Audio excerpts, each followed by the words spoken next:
सबको अलग अलग ग्रुप्स में क्लासिफाई करें। बेसिकली क्लासिफिकेशन था ना इस चैप्टर के अंदर पूरा का पूरा। Yes ma'am. तो सबसे पहले हम लोगों ने देखा था कि सबसे पहले आता है मेरे पास two kingdom classification. Two kingdom classification कौन से साइंटिस्ट ने दिया था? कैरोलस लीनियस ने, जिन्होंने क्या किया था, जितने भी हमारी यूनिवर्स में ऑर्गेनिज्म है सबको दो पार्ट्स में डिवाइड किया था, प्लांट्स और एनिमल्स। ठीक है, लेकिन इन्होंने क्या कर दिया था, यहाँ पे गलती क्या की थी, इस सिस्टम में इन्होंने यूकैरियोट प्रोकैरियोट को एक साथ रख दिया था, यूनिसेलुलर मल्टीसेलुलर को एक साथ रख दिया था, फोटोसिंथेटिक नॉन फोटोसिंथेटिक को एक साथ रख दिया था। ये ड्रॉबैक था या नहीं था? ऐसे Yes, ही ma'am. बहुत सारे अटेम्प्ट किए गए, डिफरेंट डिफरेंट अटेम्प्ट किए गए ऑर्गेनिजम्स को क्लासिफाई करने के लिए। जैसे कि हमारा एरिस्टोटले था, उन्होंने सबसे अर्लीस्ट क्लासिफिकेशन दिया था, attempt to more scientific basis, and इन्होंने क्या किया, हमारे प्लांट्स को क्लासिफाई किया on the basis of their morphology. पढ़ाया था ट्रीज, शर्ब्स और हर्ब्स में, और एनिमल्स को दो पार्ट्स में डिवाइड कर दिया, एक वो एनिमल जिनके अंदर आरबीसी है, एक वो एनिमल जिनके अंदर आरबीसी नहीं है। ऐसे उन्होंने क्लासिफाई किया। हमने यहाँ पे 3 सिस्टम पढ़े थे, नेचुरल सिस्टम ऑफ क्लासिफिकेशन, या ये प्लांट किंगडम में पढ़ा था ना, ये सब natural, artificial, Yes, ma'am. Yes ma'am. तीनों सिस्टम। फिर 2 system classification Carolus Linnaeus. 3 system classification, trick याद है वो, leech, LECH। 3 kingdom classification Ernest. 4 kingdom classification Copeland, and Copeland. Then final 5 kingdom classification RH Whittaker. R.H. Whittaker. फिर हमारा जो है RH Whittaker थे, इन्होंने जितने भी ऑर्गेनिज्म है उनको 5 किंगडम्स में क्लासिफाई किया। सबसे पहला monera, protista, fungi, plantae and animalia. इन 5 अलग अलग किंगडम्स के इन्होंने इनको अंदर क्लासिफाई कर दिया था। ठीक है, सबसे पहला जो मेरे पास किंगडम था वो था मोनेरा। मोनेरा का सोल मेंबर कौन था? बैक्टीरिया। बैक्टीरिया था। और बैक्टीरिया अब हम जानते हैं प्रोकैरियोटिक होता है, और प्रोकैरियोटिक के सारे फीचर्स अब हम पढ़ चुके हैं। जब हमने चैप्टर पढ़ना शुरू किया था तब तो हमारे लिए नया था ना ये वर्ड प्रोकैरियोटिक, अब तो नया नहीं है। Yes, ma'am. अब तो प्रोकैरियोटिक बहुत अच्छे से हम समझ चुके हैं। प्रोकैरियोटिक के बाद न्यूक्लियस के बाहर न्यूक्लियर एनवेलप नहीं होता, उसका राइबोसोम कैसे होता है, उसकी सेल एनवेलप कैसे होता है, glycocalyx, cell wall, cell membrane, cell membrane के अंदर इमेजिनेशंस होती हैं जिसको मीजोसोम्स, क्रोमेटोफोर, सारी डिटेल मेरे को पता है इसके बारे में। फिर इनकी जो सेल वॉल होती है वो आपकी नॉन सेलुलोजिक होती है, मतलब सेलुलोज से नहीं बनी होती, पॉलीसेकेराइड या अमीनो एसिड से। न्यूक्लियर मेम्ब्रेन एब्सेंट है। बॉडी जितने भी बैक्टीरिया है सब्की सिर्फ और सिर्फ सेल से मिलके बनी होती है। इनका मोड ऑफ न्यूट्रिशन ऑटोट्रॉफिक भी हो सकता है और हेटरोट्रॉफिक भी हो सकता है। फिर आता है मेरे पास प्रोटिस्टा। प्रोटिस्टा के अंदर सारे के सारे यूनिसेलुलर यूकैरियोट्स आता है ना, Yes, ma'am. All unicellular. And protista एक ऐसा किंगडम था जिसकी कोई वेल डिफाइंड बाउंड्रीज नहीं थी। इसके अंदर plant like, animal like, fungi like, तीनों के जैसे इंडिविजुअल्स थे, इसलिए वी सेज कि it has no well defined boundaries. Yes ma'am. Cell wall भी इसके अंदर किसी किसी के अंदर प्रेजेंट होती थी। अब ऑब्वियसली बात है यूकैरियोट है, न्यूक्लियर एनवेलप भी होगा या न्यूक्लियर मेम्ब्रेन होगा, ऑर्गेनाइजेशन सेलुलर है, और mode of nutrition autotrophic heterotrophic दोनों हो सकता है। फंजाई का स्पेशल कैरेक्टर कि इनके पास सेल वॉल किससे बनी होती है, इनकी काइटिन से बनी होती है। दे आर ऑल्सो यूकैरियोटिक, इनके अंदर न्यूक्लियर और यूकैरियोटिक या न्यूक्लियर मेम्ब्रेन प्रेजेंट ही होगा। यहाँ पे मल्टी सेलुलर आने शुरू हुए, मतलब टिश्यूज ने मिलके ग्रुप्स बनाने शुरू कर दिए, है ना, मल्टी सेलुलर या फिर लूज टिश्यूज आए। देन मोड ऑफ न्यूट्रिशन आया यहाँ पे हेटरोट्रॉफिक, सिर्फ हेटरोट्रॉफिक, ऑटोट्रॉफिक नहीं है। अब तक मोनेरा, प्रोटिस्टा ऑटो भी है, हेट्रो भी है, यहाँ पे सिर्फ और सिर्फ हेटरोट्रॉपिक। हेटरोट्रॉफिक है। नेक्स्ट आते हैं प्लांटी। प्लांटी की सेल वॉल किससे बनी होती है? सेल्यूलोज। सेलुलोज से बनी होती है, वेरी गुड, है ना। और न्यूक्लियर मेम्ब्रेन भी होगा इसके पास, और इसके अंदर टिश्यूज भी हो सकते हैं और ऑर्गन्स भी हो सकता है, दोनों इसके अंदर पाए जा सकते हैं। Mode of nutrition always autotrophic. और जितनी भी यूनिसेलुलर एल्गी हैं वो सब हमने प्रोटिस्टा के अंदर रखी हैं, लेकिन पढ़ते उनको कहाँ पे हैं? किंगडम प्लांटी में पढ़ते हैं, पढ़ा था ना, किंगडम प्लांटी में पढ़ते हैं। एनिमेलिया यूकैरियोटिक है, सेल वॉल नहीं होगा, यूकैरियोटिक है, मेम्ब्रेन होगा, टिश्यू भी इनके अंदर होंगे, ऑर्गन भी होंगे, ऑर्गन सिस्टम भी होंगे, और mode of nutrition always heterotrophic होगा। ऐसा कौन सा किंगडम है जो हमेशा हेटरोट्रॉफिक रहेगा? फंजाई और एनिमेलिया। ऐसा कौन सा जो हमेशा ऑटोट्रॉफिक रहेगा? प्लांटेड। प्लांटेड। ऐसे कौन से जो ऑटो हेट्रो दोनों टाइप से हो सकता है? Monera Protista. प्रोटिस्टा। सबको क्लियर है यहाँ तक? Yes ma'am. फिर जरा यहाँ पे पढ़ो क्या लिखते हैं। ये बोलते हैं कि भाई जो अर्लियर क्लासिफिकेशन सिस्टम था उसके अंदर bacteria, blue green algae, fungi, mosses, fern, gymnosperm and angiosperm under plant due to presence of cell wall. मतलब जब वो टू किंगडम क्लासिफिकेशन आया था ना, हमारे फंजाई हो, बैक्टीरिया हो, एल्गी हो और हमारे फर्न्स हो, जिम्नोस्पर्म, हर किसी को उठा के हमने किसके अंदर रख दिया था? प्लांट्स के अंदर रख दिया। ये शहजादी बताओ, सादिया। हम ये कह रही हूँ कि हमारा जो मॉस्किटो है वो कौन से ग्रुप में आता है? कौन? मॉस्किटो, मच्छर। एनिमल्स। एनिमल्स में। तो मैम वो पैरासाइट्स है ना? मॉस्किटो पैरासाइट है एग्जैक्टली। मैम लेकिन इस चैट में तो हॉलोजैक और सेप्रोफाइट्स है सिर्फ। सारे मॉस्किटो पैरासाइट थोड़ी ना होता है, लेकिन मॉस्किटो पैरा मतलब पैरासाइट आर दोस्त जो कि किसी होस्ट ऑर्गेनिज्म पे डिपेंड होता है, लेकिन मॉस्किटो इंडिपेंडेंट लिविंग रहते हैं। मॉस्किटो पैरासाइट की तरह या वैक्टर की तरह यूज होता है, और वैक्टर की तरह सिर्फ कब? जो मलेरिया वाले मॉस्किटो होते हैं। मॉस्किटो हमेशा थोड़े ना आपकी बॉडी के ऊपर रहता है, इंडिपेंडेंटली रहता है वो तो। मैम जो पैरासाइट्स नहीं होते वो इसमें नहीं रहते? साइट नहीं होते। मच्छर सारे के सारे एनिमल किंगडम के अंदर आपने वो पढ़ा है ना, इंसेक्ट्स वाला, ऑर्थ्रोपोडा यस मैम। के अंदर आता है। अपेंडेजेस है उसके पास, विंग्स है, यस मैम। उसमें आएगा। मॉस्किटो और ये मक्खी वगैरह सब उसके अंदर आएंगे, सारे इंसेक्ट्स ऑर्थ्रोपोडा में आएंगे। इसीलिए तो ऑर्थ्रोपोडा सबसे लार्जेस्ट है, सबसे लार्जेस्ट फाइलम है ना। और सेकंड लार्जेस्ट कौन है? मोलस्का। मॉलस्का। तो यहीं पे ही बोलते हैं कि भाई जितने भी सेल वॉल प्रेजेंस वाले थे, चाहे वो कुछ भी हो, सबको उठा के किसमें रख दिया? प्लांट के अंदर रख दिया। ऑब्वियसली इसकी लिमिटेशन तो आनी थी, क्योंकि भाई एल्गी है, सेल वॉल जरूर है लेकिन ऑटो है। फंजाई सेल वॉल जरूर है लेकिन काइटिन से बनी है। बैक्टीरिया सेल वॉल जरूर है इसके पास लेकिन ये प्रोकैरियोट है, तो प्रोकैरियोट को यूकैरियोट के साथ रख दिया, ब्लू ग्रीन एल्गी यूनिसेलुलर को फंजाई मल्टीसेलुलर उसके साथ रख दिया। जैसे क्लेमाइडोमोनास एंड स्पायरोगायरा, इनको हमने दोनों को किसके अंदर रखा? एल्गी के अंदर रखा, बिकॉज ये एल्गी है। Kingdom protista put together Chlamydomonas, chlorella with paramecium and amoeba. Protista के अंदर अब वो वाला क्लासिफिकेशन याद है कि जितनी भी यूनिसेलुलर, पहले हमने इन सबको किसके अंदर रखा हुआ था? प्लांट के अंदर रखा हुआ था। फिर इन सबको उठा के किसमें रखा हमने? प्रोटिस्टा के अंदर रखा, क्योंकि सारे यूनिसेलुलर यूकैरियोट्स प्रोटिस्टा के अंदर आ गए हमारे। आए थे या नहीं? क्लेमाइडोमोनास, क्लोरेला, पैरामीशियम, अमीबा, सबके सब यूनिसेलुलर है और यूकैरियोट है, that's why we put it into Protista. ठीक है। जबकि पैरामीशियम और अमीबा एनिमल लाइक कैरेक्टर रखता है, मोटाइल है, आने किसने चाहिए? एनिमल किंगडम में आने चाहिए, लेकिन एनिमल किंगडम में यूनिसेलुलर नहीं आते, इसलिए हमने इसको प्रोटिस्टा में रख दिया और प्रोटिस्टा को बोल दिया it has no well defined boundaries. आया चीज समझ?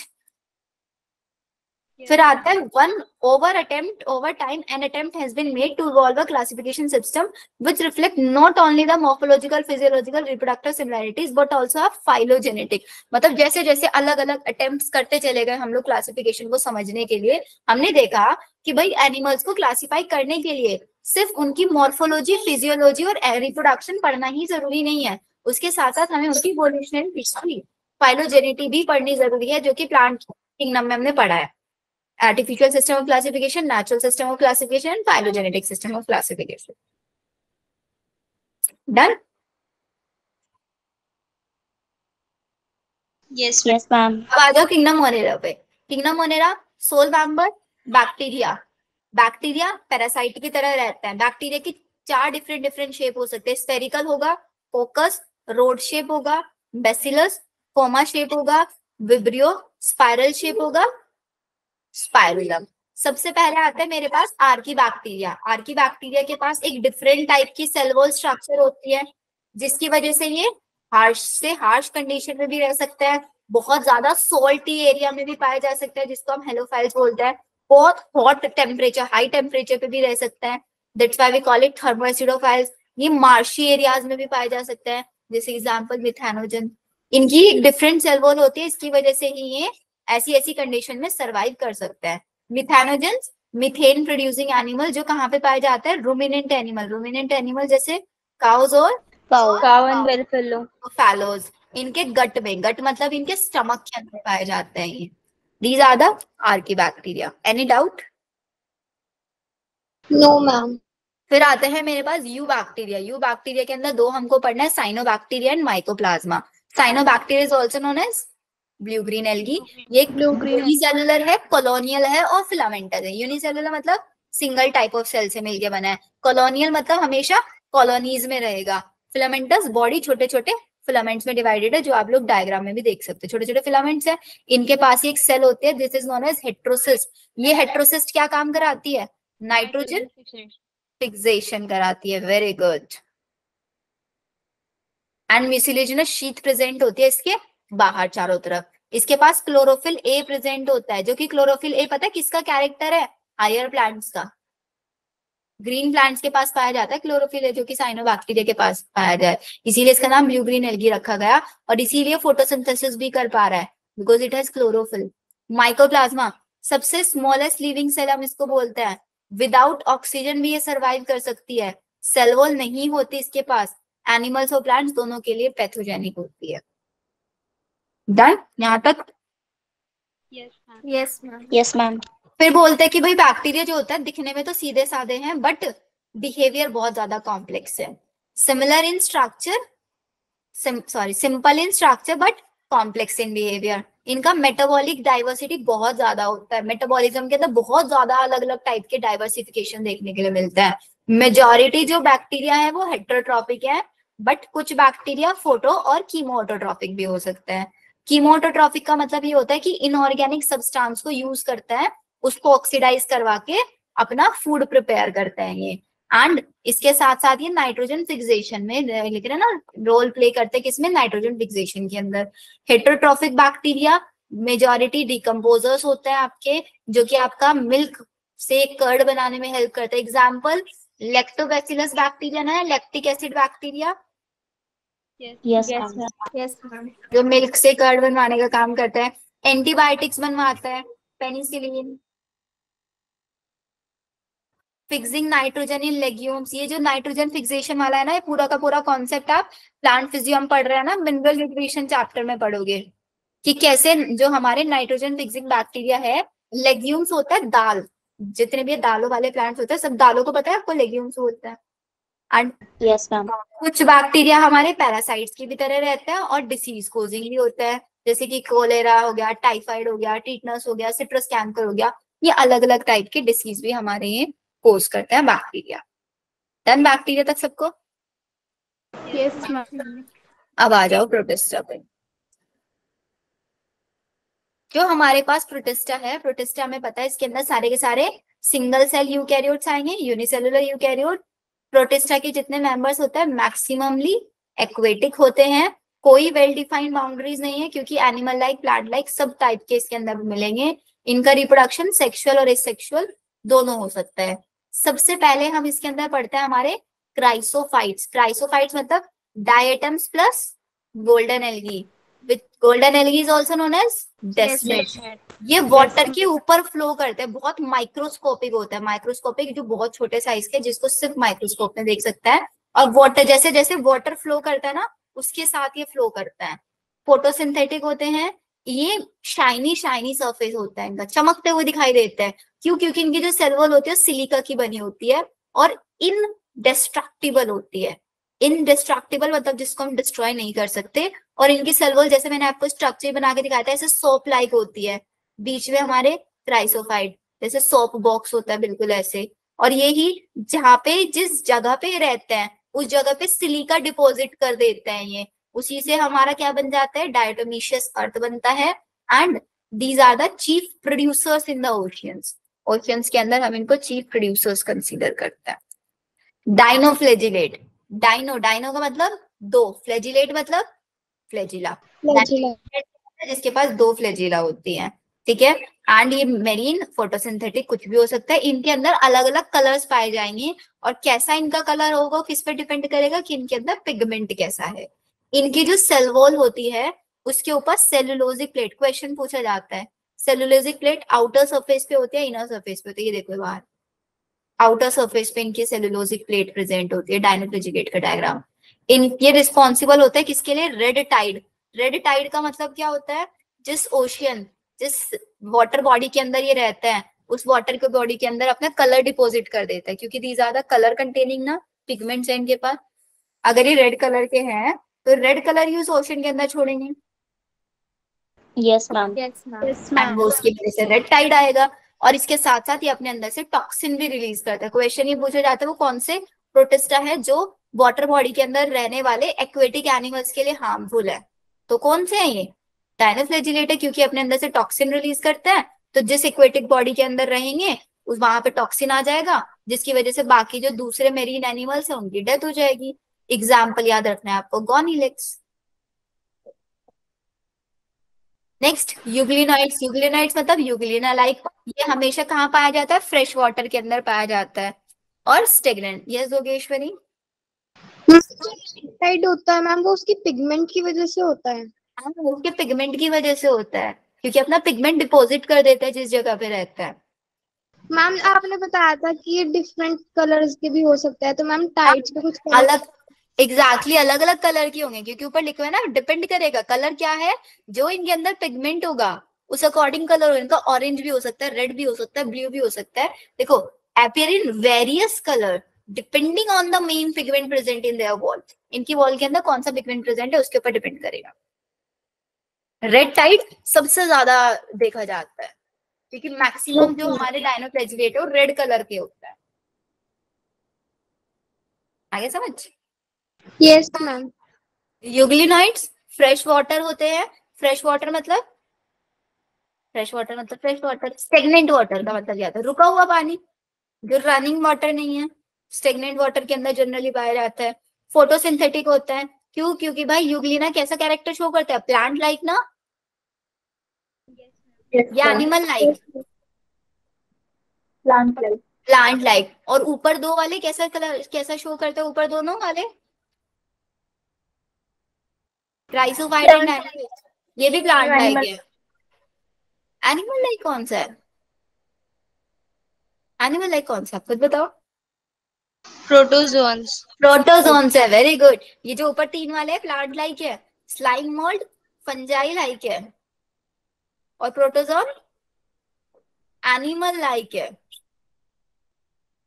यूग्लिनाइट स्टेगनेंट वाटर के अंदर पाया जाएगा। Photosynthetic in presence of sunlight and predator in absence of sunlight. मतलब अगर भाई सनलाइट मिलेगी तो फोटोसिंथेसिस कर लेंगे, और अगर सनलाइट नहीं मिलेगी तो किसी दूसरे ऑर्गेनिज्म को खा के काम चला लेंगे।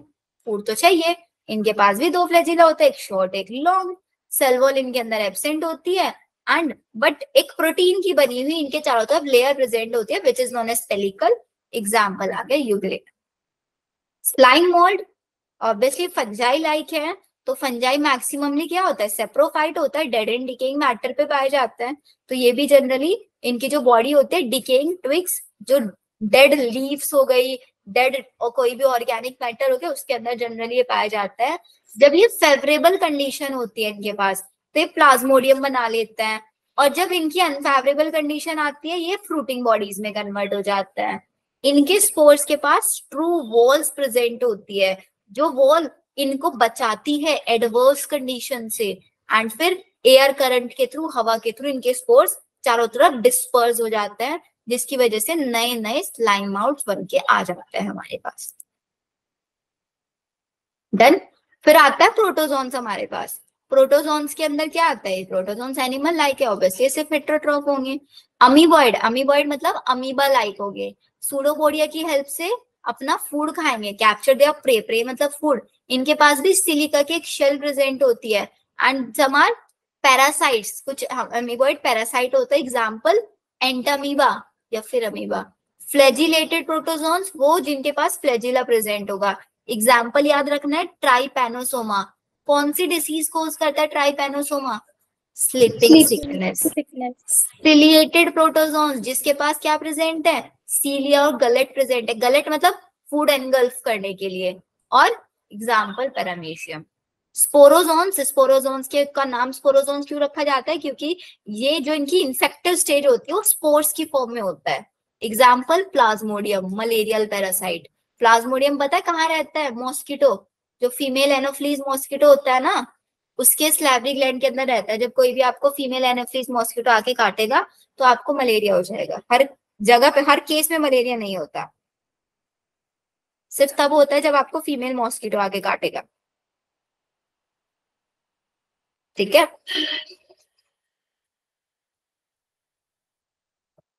मैम फीमेल और मेल जो मॉस्किटो होते हैं उसकी मॉर्फोलॉजी तो सेम होगी ना?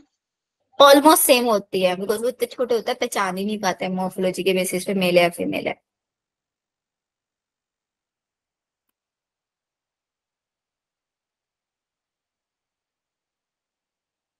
देखो जल्दी से एक बार यहाँ पे अपने नोट्स एक बार चेक कर लो, सब कुछ समझ में आया नहीं।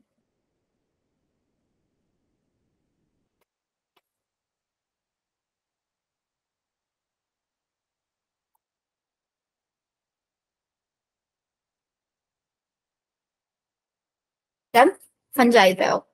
फंजाई क्या कहता है कि फंजाई ये कहता है कि भाई हमारी जो सेल वॉल है वो किससे बनी होती है, काइटिन से। एंड ये एक यूनिक किंगडम है जिसके अंदर सिर्फ और सिर्फ हेटेरोट्रॉफ आते हैं।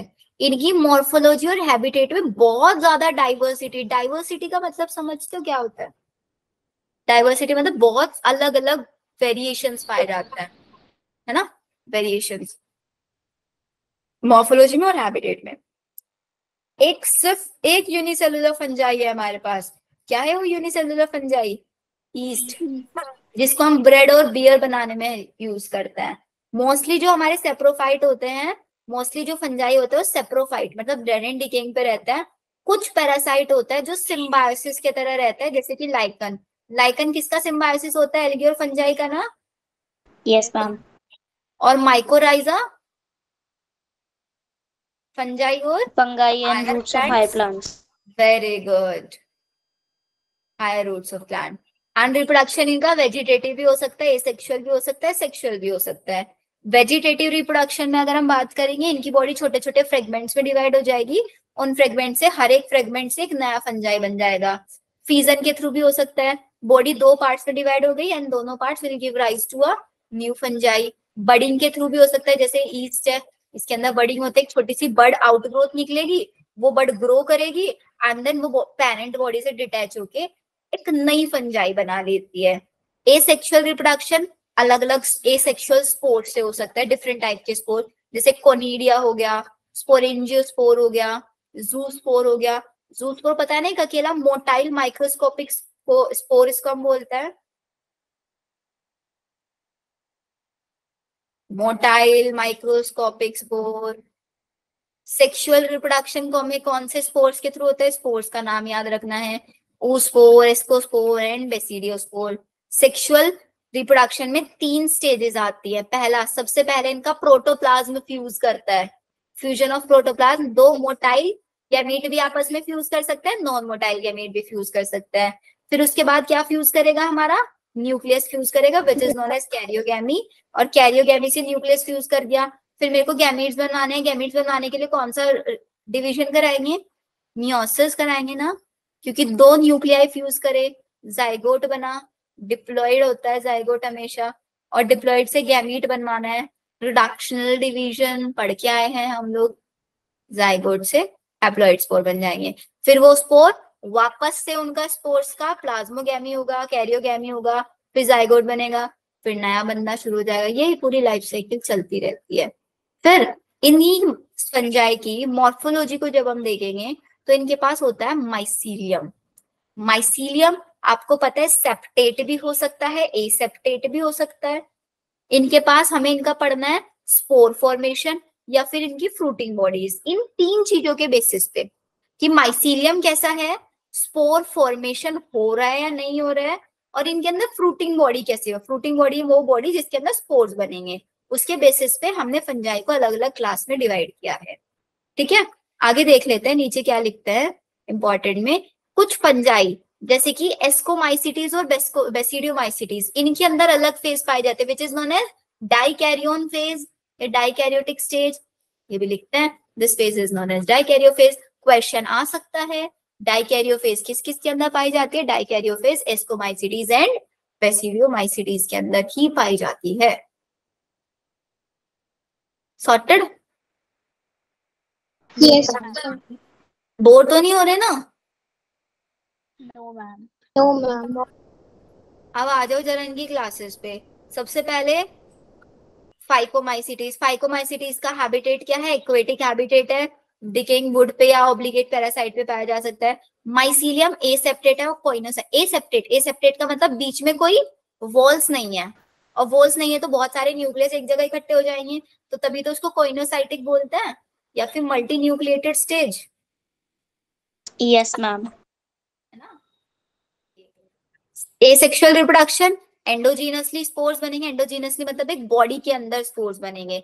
एक्सोजीनसली का मतलब होता है ये ना, एक्सोजीनसली सरफेस के ऊपर अगर स्पोर बनेंगे, एंडोजीनसली बॉडी के अंदर, एक्सोजीनसली बॉडी के बाहर या सरफेस पे।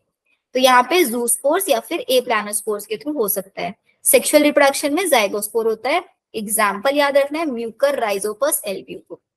नेक्स्ट आता है मेरे पास एस्कोमाइसिटीज। एस्कोमाइसिटीज का हैबिटेट कोप्रोफाइलस। कोप्रोफाइलस मतलब काउ डंग के ऊपर पाए जाने वाले। सेप्रोफाइटिक या डिकम्पोजर्स या पैरासाइटिक हो सकता है। ये मल्टीसेलुलर भी हो सकता है, रेयरली होगा कि ये यूनिसेलुलर पाए जाएंगे। ब्रांचिंग इनके अंदर होगी। और ये सेप्टेट, सेप्टेट का मतलब ऐसे फ्रेगमेंट्स बने होंगे। तो कोइनोसाइटिक तो नहीं हो सकता अगर सेपरेट है तो। एसेक्सुअल स्पोर कॉनिडिया, और सेक्सुअल स्पोर एस्कोस्पोर। और एस्कोस्पोर के अंदर किसके अंदर बनता है एस्कोस्पोर? एस्की के अंदर बनता है। Asci is a fruiting body, या फिर we can call it ascospore. Example Aspergillus, Claviceps, Neurospora. Neurospora को कहाँ यूज करता है? बायोकेमिकल और जेनेटिक वर्क्स में यूज करता है। कौन सी फंजाई एडिबल है? क्वेश्चन पूछा जाता है। मोरल एंड टफल एडिबल है। कौन सी फंजाई एंटीबायोटिक बनाने में हेल्प करती है? पेनिसिलिन। क्वेश्चन आ सकता है। बेसिडियो, किस फंजाई को सेक फंजाई बोलते हैं? एस्कोमाइसिटीज। किस फंजाई को क्लब फंजाई बोलते हैं? बेसिडियो। हैबिटेट सॉइल के अंदर पाया जा सकता है, ट्री स्टम्प्स इन सब पे पाया जा सकता है। ब्रांच सेपरेट होंगे, जनरली नॉट फाउंड, बट मतलब इनके अंदर एसेक्सुअल रिप्रोडक्शन नहीं पाया जाता, और अगर पाया जाएगा भी तो सिर्फ फ्रेगमेंटेशन के थ्रू होगा। और बेसिडियोमाइसिटीज के अंदर सेक्स ऑर्गन्स नहीं होते, सिर्फ सेक्सुअल स्पोर्स बनते हैं जो कि बेसिडियो स्पोर्स होंगे। और किसके अंदर बनेंगे? बेसिडियो कार्प के अंदर बनेंगे। These are the examples. Deuteromycetes को इम्परफेक्ट फंजाई क्यों बोलते हैं? क्योंकि इसके अंदर सेक्सुअल रिप्रोडक्शन एब्सेंट होता है। एसेक्सुअल स्पोर्स कोनिडिया और mycelium branch and separate. Example Alternaria, Colletotrichum, Trichoderma. ये हो गया। प्लांट और फंजाई को तो हम नेक्स्ट में ही पढ़ते हैं, बस इसमें ये वाला याद रखना होता है। इंसेक्टिवोरस प्लांट के एग्जाम्पल, इंसेक्टिवोरस मॉर्फोलॉजी में पढ़ाया ना पूरा। ऐसे प्लांट जो इंसेक्ट्स को एनगल्फ कर लेते हैं, वो ट्रैप लाइक स्ट्रक्चर बना के, है ना। तो प्लांट हमें पता है, प्लांट हमेशा क्या होता है? ऑटोट्रॉफ होता है, लेकिन कुछ पार्शियल हेटेरोट्रॉफ होता है, मतलब इंसेक्ट्स को खाता है ताकि इंसेक्ट्स से क्या ले? मिनरल्स लेने के लिए, मिनरल्स वगैरह के लिए इंसेक्ट्स को खाते हैं। Example Cuscuta, bladderwort, Venus fly trap. ये आपको याद रखना है। बाकी एनिमल्स वगैरह सब नेक्स्ट में पढ़ता है। लास्ट आता है मेरे पास वायरस, वायरोइड्स एंड प्रायन। इसमें सिंपल सी चीज है, साइंटिस्ट लोगों के नाम याद रखना है। सबसे पहले वायरस, जो ये हमारे वायरस वगैरह, लाइकन, ये सब है, इनको हमने आर.एच. विटेकर ने 5 किंगडम में क्यों नहीं रखा? क्योंकि ये ना तो भाई इनके किसी भी चीज से कैरेक्टर्स मैच नहीं कर रहे थे, इसलिए हमने इनको नहीं रखा। क्योंकि वायरस बॉडी से बाहर नॉन सेल्यूलर, बॉडी के अंदर लिविंग, बॉडी के बाहर नॉन लिविंग, अंदर लिविंग। क्योंकि ये सेल से नहीं बने होते, और हमें पता है लिविंग क्या होने चाहिए? लिविंग सेल से मिलके बने होने चाहिए। इनको हम क्रिस्टलाइन भी कर सकते हैं, जबकि किसी भी लिविंग सेल को हम क्रिस्टलाइन में कन्वर्ट नहीं कर सकते। इनके अंदर जेनेटिक मटेरियल डीएनए, आरएनए दोनों भी हो सकता है, दोनों में से कोई भी हो सकता है। बैक्टीरिया का अगर वायरस है, उसके पास हमेशा डबल स्ट्रैंडेड डीएनए होगा। वायरस है अगर, जो प्लांट को इन्फेक्ट करता है वायरस, उसके अंदर हमेशा सिंगल स्ट्रैंडेड आरएनए होगा। वायरस के बाहर जो प्रोटीन कोट होता है उसको बोलता है कैप्सिड, जो किससे बना होता है? कैप्सोमियर्स से बना होता है। और उसके अंदर क्या होता है, न्यूक्लिक एसिड होता है, जो कि एग्जैक्टली उसकी वायरस की वायरुलेंस के लिए रिस्पॉन्सिबल होता है। वायरस नाम किसने दिया था, पास्चर ने। रिकॉग्नाइज किसने किया था, इवानोवस्की ने। डेमोन्स्ट्रेट किसने किया था, बेजेरिंक ने। वायरस प्लांट्स एनिमल सब के अंदर डिसीज कोज कर सकता है। वायरोइड का मतलब क्या होता है, वायरस के अंदर से क्या हटा दे, प्रोटीन हटा दे, बचेगा क्या, सिर्फ और सिर्फ जेनेटिक मटेरियल। वायरोइड किसने डिस्कवर किया, टियोडाइनर ने। प्रायोन क्या होता है, सिर्फ और सिर्फ प्रोटीन होता है। अब प्रोटीन तो इन्फेक्टिव नहीं होता, तो कैसे है, क्योंकि इसके अंदर प्रोटीन भी एबनॉर्मली फोल्डेड होता है। प्रायोन्स के एग्जाम्पल, प्रायोन कौन सी डिसीज कोज करता है, BSE and CJD. BSE bovine spongiform encephalopathy, जो कि आपकी कौन सी डिसीज कोज करता है, mad cow disease in cattle. और जबकि दूसरी वाली हमारी सीआर जैकोब ने बताया था, सीआर जैकोब ने डिसीज सीजेडी ह्यूमंस के अंदर ये डिसीज कोज करता है। अनलाइकन तो हमें पता ही है, एल्गी और फंजाई के बीच में होता है। एल्गल जो पार्टनर होता है उसको हम फाइकोबायोंट बोलते हैं, फंगल जो पार्टनर होता है उसको माइकोबायोंट बोलते हैं। एल्गी फूड बना के देगा, फंजाई रहने के लिए जगह देगा और मिनरल्स वगैरह देगा। जिस एरिया में लाइकन पाया जाएगा, इसका मतलब वो एरिया सबसे कम पॉल्यूटेड है, क्योंकि लाइकन कभी भी पॉल्यूशन वाले एरिया में नहीं पाया जाएगा। लाइकन कौन सा पॉल्यूशन बताता है पता है सबसे ज्यादा, ये SO2 पॉल्यूशन के बारे में बताता है। SO2 पॉल्यूशन इंडिकेटर होता है ये। मैम डेमोन्स्ट्रेटेड क्या होता है? कौन सा बेटा, डेमोन्स्ट्रेट करना। डेमोन्स्ट्रेट का मतलब उसको एक्सपेरिमेंटली बताना कि इसके अंदर जो जेनेटिक मटेरियल है वही वायरुलेंस के लिए रिस्पॉन्सिबल है, इसको डेमोन्स्ट्रेट किया। अच्छा, इफ ऑल यू वांट, जो ये नोट्स हैं आपके, जितने भी चैप्टर आपके टेस्ट में आने वाले हैं, मैं इन सबको सिर्फ इन्हीं चैप्टर के वाले शॉर्ट नोट्स भेज दूं आप लोगों को। Yes ma'am. आप लोगों की रिवीजन इजी रह जाए। वैसे वह तो मैं सजेस्ट करूंगी अपना नोट्स से ज्यादा रिवाइज करना आप लोग, सबसे ज्यादा नोट्स से रिवाइज करना। बट आप लोगों को साथ साथ फिजिक्स केमिस्ट्री पे भी ध्यान देना है, तो फिजिक्स केमिस्ट्री पे भी ध्यान देना है, तो इसके लिए ये नोट्स वैसे मैं ट्राई करूंगी आप लोगों के लिए, मैं सेंड कर दूं। वैसे मैंने आपको PDF भेजा था ग्रुप में, मिला था? Yes ma'am. मिला था ना? बट वहां पे बहुत बड़ा PDF है ना, वो बहुत सारे चैप्टर का है, ढूंढ पा रहे हो वहां से, या अलग अलग निकाल के भेजो चैप्टर वाइज? मैम अलग अलग।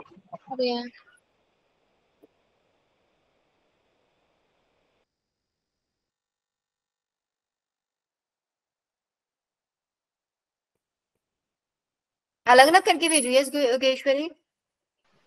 मैम जो 23rd को एग्जाम होगा, मैम वो ऑनलाइन ही होगा ना? बेटा ऑनलाइन होगा, एग्जैक्टली ऑनलाइन होगा। मैम जो आप एग्जाम लेने वाली थी कैमरा ऑन करवा के, वो भी 23rd को है? बेटा उसके लिए ना 23rd को मैं नहीं ले पाऊंगी वो वाला, क्योंकि बच्चे फिर वही प्रॉब्लम है, बहुत सारे बच्चों के साथ वो इशू आ रहा है ना, बारिश की वजह से उनका नेटवर्क नहीं है, इलेक्ट्रिसिटी नहीं है, और अभी ये मेजर टेस्ट का भी सिलेबस बहुत बड़ा है अभी, इसलिए नहीं ले पा रहे। जो वो कैमरा ऑन वाला टेस्ट है ना, उस कैमरा ऑन वाले टेस्ट को अराउंड में 23 में ही हो जाएगा, किसी दिन बीच में ले लूंगी, वेडनेसडे या थर्सडे वाले दिन में। उसका सिलेबस क्या बताया था मैंने आप लोगों को, एक याद है? सेकंड। वो सिलेबस वो बताया था I guess, cell the unit of life and structural organisation में सिर्फ एनिमल टिश्यू, याद है ना? ये पूरा बताया था 3 मैम आप घंटे। सिर्फ बायो का लोगे या केमिस्ट्री का भी? केमिस्ट्री का भी बताया था बेटा मैंने।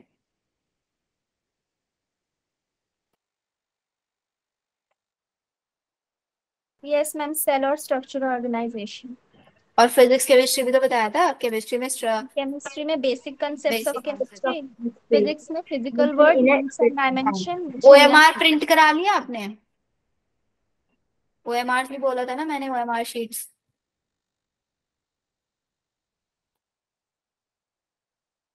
मैम चैप्टर है फिजिक्स में, वो तो डिलीटेड है। वो पढ़ाया नहीं टीचर ने अभी आपको? मैम वो डिलीट हो गया। मैम उससे एक भी क्वेश्चन नहीं आते। तो फिर अभी इस वाले टेस्ट को आप होल्ड पे रखना, इसमें से मैं सिर्फ बायो बायो के ले लूंगी, फिर आप लोगों को PDF शेयर कर दूंगी, आप लोग अटेम्प्ट कर लेना, ठीक है? Yes ma'am. बट एक डेट फिक्स करके करेंगे ऐसे। चलो फिर मिलते हैं नेक्स्ट क्लास में। आप लोगों की नेक्स्ट क्लास भी है, मेरी भी नेक्स्ट क्लास है।